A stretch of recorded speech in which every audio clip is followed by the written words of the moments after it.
మీ కుటుంబ శాంతి, ఆరోగ్యం, ఆర్థిక అభివృద్ధి కోసం రుద్రాక్ష మహాపూజలో తప్పక పాల్గొనండి. ఇప్పుడే నమోదు చేసుకోండి. నమస్తే రమగారు. నమస్తే జయ. రమగారు, మంచి స్టోరీ చెప్పండి. చెప్తాం. ఖలీఫా కథలు కొన్ని రకాలు చెప్తున్నాం కదా, ఖలీఫాదే ఇంకో కథ చెప్తాం. ఓకే.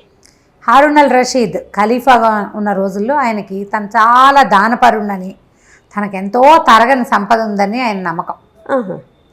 సాధారణంగా ఏంటంటే కొన్ని జాతుల్లో తమ సంపదలో 10వ వంతు దానం చేయాలనేది ఒక నియమం. వాళ్ళు జీవితాంతం దానం చేయాల్సిందే, వాళ్ళ మతంలో పద్ధతి అది. కానీ అలా చేసేవాళ్ళు అంటారు రమగారు, పూర్వకాలంలో చేస్తారు.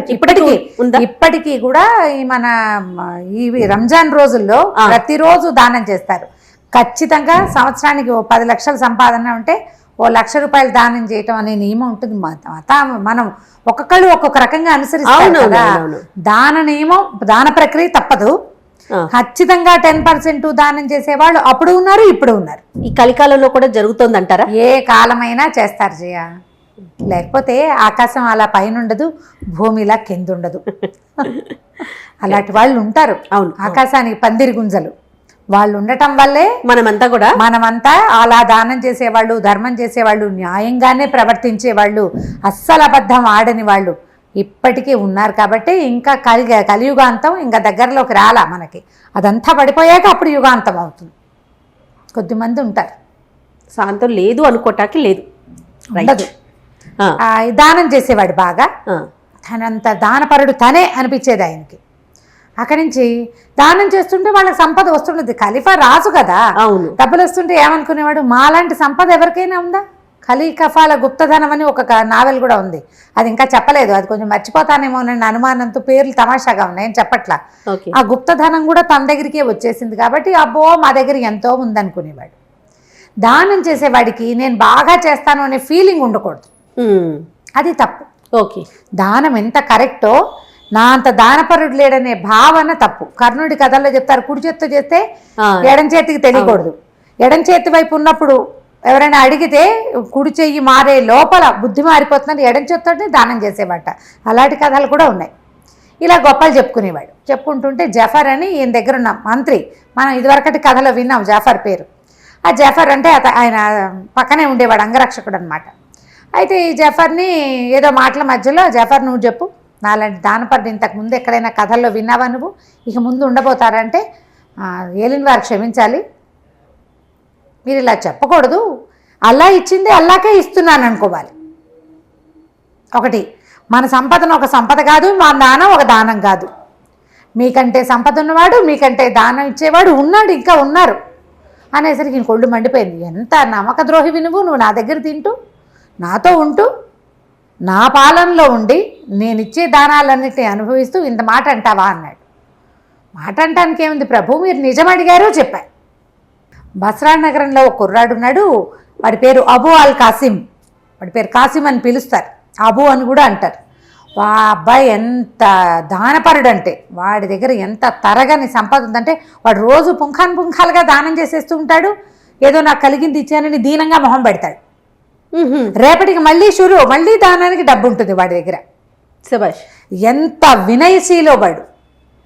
కుర్రాడు, యువకుడు, బ్రహ్మచారి, అపరిమిత దానశీలి. బస్రాలో అడుగు పెడితే వాడి పేరు తలవకుండా పూట గడవదు. మనం ఎవరితో మాట్లాడినా వాళ్ళు అబు పేరు చెప్తారు. బస్రాలో వాడి చేతి దానం తీసుకొని ప్రాణి లేదంటే నమ్మాల్సిందే, మీరు లేరు ఎవరు అనేసరికి గొళ్ళు మండిపోయింది. జఫర్ని బంధించండి అని వీడి సంగతి చెప్తారు రేపు పొద్దున అన్నాడు. ఆయన కోపం వచ్చేసింది అనమాట. జఫర్ని బంధించేశారు. ఈయన రైరేమని పరిగెత్తుకుంటూ వెళ్ళిపోయాడు. ఇంత విసుగులు ఆయన ఏం చేశాడు, తన మందిరానికి వెళ్ళకుండా జనానాకి వెళ్ళాడు. అక్కడ ఈయన భార్య జుబేదా, రాణి జుబేదా ఆవిడ. ఈయన రివరివలాడుతూ వచ్చింది, మొహం ఎర్రగా అయిపోయింది. ఆయన కోపం వచ్చేసింది. తను అవమానింపబడ్డాడు. తను ఎదురుకుండా, రాజు ఎదురుకుండా భగవంతుడిని తప్ప ఇంకోళ్ళని కీర్తించకూడదు. ఎవడో మనిషి కీర్తించబడ్డాడు. ఆయన మొహం ఎర్రగా కందిపోయింది. ధుమధుమలాడుకుంటూ వచ్చాడు. పైగా ఆయనకి ఏం బాధగా ఉంది, ఎప్పటి నుంచో తనకు నమ్మకస్తుడైన జఫరు తనకు నమ్మక ద్రోహం చేశాడు. అతన్ని బంధించాల్సి వచ్చింది. ఆ కోపంతో ఆయన చాలా ధోరణిగా వచ్చాడు. వచ్చేసరికి ఈవిడేమనుకో, ఓహో ఈయన ఏదో మంచి కోపం మీద ఉన్నాడని ఆయనకి గులాబీల షర్బత్ ఇచ్చి చల్లబడతారనమాట. ఎండాకాలం పడుకోండి, ఇది రూ అఫ్జా లాంటిది, మొగలి పువ్వులు అవి ఉండే పరిమళ ఉండే ఒక మంచి తాజా షర్బత్ ఒకటి ఇచ్చి ఆయనకి కాళ్ళ కింద నీళ్ళ గిన్నె ఒకటి పెట్టించి కాళ్ళు చల్లబడేలాగా చేసి కోపం తగ్గాక ఏమిటి సంగతి అని కనుక్కో చెప్పాడు. జఫర్ ఎంత నమ్మక ద్రోహి తెలుసా, నా ముందు వాడు ఎవరినో పొగిడాడు అన్నాడు. అనేసరికి ఆవిడంది, లేకుండా ఎందుకు పొగుడతాడండి, ఉన్నాడేమో అసలు కనుక్కోండి. బసరా ఎంత దూరం, 2-3 రోజుల ప్రయాణం, వెళ్తారు. ఎవరినో పంపించండి. వాడు అసలు బసరాలో వీడు చెప్పిన అబూ అల్ కాసిం ఉన్నాడా, కాసిం అనేవాడు ఉన్నాడా, వాడికి నిజంగా తరగని సంపద ఉందా, వాడు నిజంగా దానపరుడా, కనుక్కుంటే జఫర్ ఆ మాట అవునో కాదో తేలుతుంది మనకిను. వృధాగా జాఫర్కి శిక్ష వేయటం ఎందుకు, పైగా రేపొద్దున వీడికి శిరచ్ఛేదం చేయండి, ఇలాంటి మాటలు ఎందుకు మాట్లాడాలి, మనం కనుక్కొని మాట్లాడాలి కదా. ఇప్పుడు ఎవరో ఉన్నారని చెప్పకుండా ఫలానా ఊళ్ళో ఫలానా వాడు అన్నాడంటే నిజమై ఉండొచ్చు. దాంతో ఈయన కొంచెం చల్లబడ్డాడు. సరే ఏమనుకున్నాడు, సాధారణంగా జఫర్ ఇట్లాంటి పిచ్చి పిచ్చి మాటలు మాట్లాడేవాడు కాదు, చూడుగా చక్కగా మాట్లాడతాడు. అతను నా గురించి ఆలోచించుకుని సరే వాళ్ళెవరినో పంపటం ఎందుకు, ఆ బసరా నేనే వెళ్తా అన్నాడు. రాణిగారు 2-3 సార్లు వారిచ్చింది కానీ నేను వినేలాగలేడు. సర్లే అని వదిలిపెట్టేసి సరే ఏం చేశాడు, మర్నాడు పొద్దున ఈయన బయలుదేరి ఒక వ్యాపారస్తుడి వేషం వేసుకుని బసరా నగరానికి వెళ్ళాడు. ఓ 3 రోజుల ప్రయాణం చేశాడు ఒంటెల మీద. కొంత చిన్న పరివారాన్ని తీసుకెళ్ళాడు. ఎక్కువ మందిని, రాజుగారికి వీళ్ళు ఉంటారు కదా ఆంతరంగికులు కొంతమంది, ఆయనకి బోరు కొట్టకుండా ఉంచేవాళ్ళు, సేవకులు, తర్వాత ఏమో మన అంగరక్షకులు కొంతమంది ఉంటారు. ఈ ఉన్న గుంపుని తీసుకుపోయాడు, చిన్న గుంపుని. వెళ్ళాక బసరా నగరంలో ఓ సత్రం ఏదో తీసుకున్నారు. తన మొత్తం గుంపు అంతటిని మీరు ఒక చోట ఉండండి, నాతో ఎవరు లేరన్న సినిమా ఇవ్వాలి ఇక్కడ అని చెప్పాడు.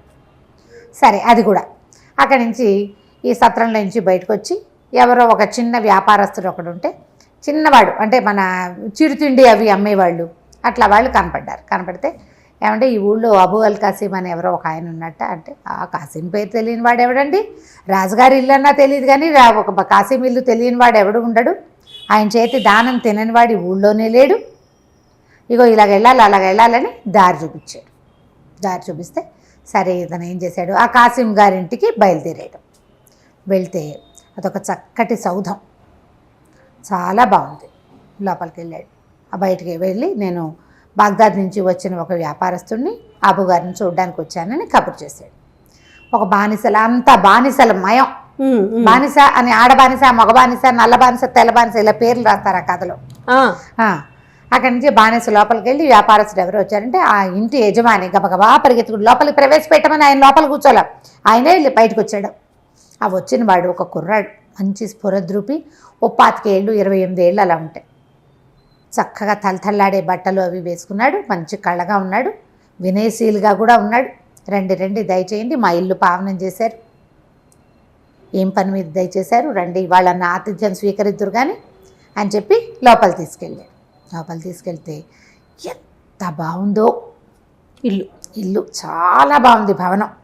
అక్కడి నుంచి అసలు పచ్చలతోటి వాటితోటి తోరణాలు, దీపాలకు బదులు కెంపులు, వాటి మీద ఒక దీపం పెట్టారు, ఒక కెంపు పెడితే ఈ దీపం కెంపు మీద పడి ఇట్లా వెలుగొస్తుంటుందన్నమాట. లోపలంతా చల్లగా ఉంది. కాళ్ళు కడుక్కోవడానికి నీళ్ళు ఇచ్చారు. ఆ నీళ్లు ఇవ్వటం ఏంటి, నువ్వు చెబుతా నువ్వు పోసుకోమనలేదు, ఒక పెద్ద బైసిని తెచ్చి దాని నిండా చల్లటి నీళ్లు గులాబీ అత్తర్ లాంటిది ఏదో కలిపి అందులో కాళ్ళు పెట్టించారు. అక్కడి నుంచి తీసి మామూలు నీళ్ళల్లో పెట్టించారు. ఇంకోళ్ళు కాళ్ళు తుడిచారు, పక్కన నుంచి గాలి విసురుతున్నారా. అసలు ఎంత బాగుందో, ఆశ్చర్యపోయాడు. ఊరిని ఏంటి ఇంత ఇల్లా, ఎవరికైనా ఇంత సేవ చేస్తారా అని ఆశ్చర్యపోయాడు. చక్కటి మంచి సుగంధ ద్రవ్యాలు వేసిన షర్బత్ ఒకటి పట్టుకొచ్చి ఇచ్చారు. ప్రయాణం ఎట్లా జరిగింది, మీరు ఏం వ్యాపారం చేయబోతారు, ఏవో 2-3 ముక్కలు అడిగాడు కానీ ఈయన సొంత వివరాలు అతనేం అడగటల్లా. ఊరంతా చూసారా, బసరా నగరం బాగుంటుంది, ముత్యాలు అవి చాలా బాగా మేలి ముత్యాలు దొరుకుతాయి మా ఊళ్ళో, ఇలా సాధారణ మాటలు మాట్లాడాడు. మాట్లాడాక ఏం చేశాడంటే ఈయనకి తినడానికి ఏవో ఎన్ని రకాలవో పళ్ళ ముక్కలు, నేనైతే నా అతిథులు ఎవరికి నేను ఇంత చేయట్లేదు అనిపించేసింది దీనికి. ఖలీఫాకి 3-4 రకాల పానీయాలు పట్టుకొచ్చారు. మొదట సేద తీర్చడానికి ఒకటి ఇచ్చారు. అక్కడి నుంచి ద్రాక్షతో ఖర్జూరాలతో చేసిన రకరకాల డ్రింకులు తెచ్చారు. అన్నిటికీ పేర్లు చెప్పారు, మీకు ఏది కావాలంటే అది తీసుకోండి, కావాలంటే అన్నీ కూడా రుచి చూడొచ్చు, ఇవేవి ఒకటికొకటి విరుద్ధం కాదు. అక్కడి నుంచి తర్వాత ఏమో పళ్ళు పట్టుకొచ్చారు, తినుబండారాలు పట్టుకొచ్చారు. అసలు ఒక తెచ్చిన మనిషి తెచ్చింది తేకుండా తెచ్చేస్తున్నారు మనుషులు. మళ్ళీ గొడవగా హడావిడిగా ఏమిటో గుంపుగా లేరు. ఒక సుశిక్షితులైన సైనికుల్లాగా ఒక 6 వస్తారు, 6 పదార్థాలు పుచ్చుకుని. వాళ్ళు వెళ్ళిపోగానే డ్యాన్స్ ఎరీనా మీదకి వస్తూ ఉంటారు కదా సర్కస్లో, ఒకళ్ళ తర్వాత ఒకళ్ళు అలా చక్కగా వచ్చి వరుసలుగా అన్నీ అందించి వెళ్ళిపోతున్నారు. ఈయన చాలా సంతోషించాడు. బాగా రిలాక్స్ అయిపోయాక ఇతను లోపలికి వెళ్ళి ఏం చేశాడు, ఒక ఇంత చెట్టు, దాని నిండా అది ఎలా ఉందంటే వెండితో చేసిన చెట్టు, దానికి కాయలు పువ్వులు అన్నీ వేళ్లాడుతున్నాయి. ఆ చెట్టు కింద ఒక చక్కటి నెమలి బొమ్మ ఉంది. ఒక పుల్ల లాంటిది ఒకటి పుచ్చుకొచ్చాడు. ఆ చెట్టు ఆ నెమలి పెట్టాడు ఇతనికి ఎదురుకుండా బల్ల మీద.